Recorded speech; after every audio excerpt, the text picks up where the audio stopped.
natutuwa ang mga Don Bell fans dahil finally ay nagkita na si Miss Sharon Cuneta at Bel Mariano. At trending nga na talagang team Pangilinan na si Bel. Yung tipong sabi nga nila ay legal na both side. Hindi lang sa mga magulang, pati na sa kanilang mga kamag-anak. Dahil nagsushoot sila sa Christmas ID, talagang lagi magkasama ang dalawa, plus nagtitaping pa.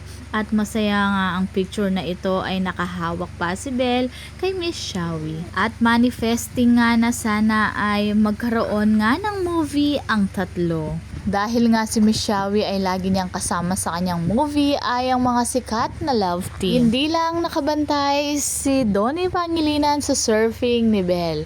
At kitang-kita rin na pinipicturan niya ito. At kasama nga si Bel sa harapan at sa likod naman niya ang mga kapatid at pinsan ni Donnie. At mukhang ito yung time na nagbanding sila.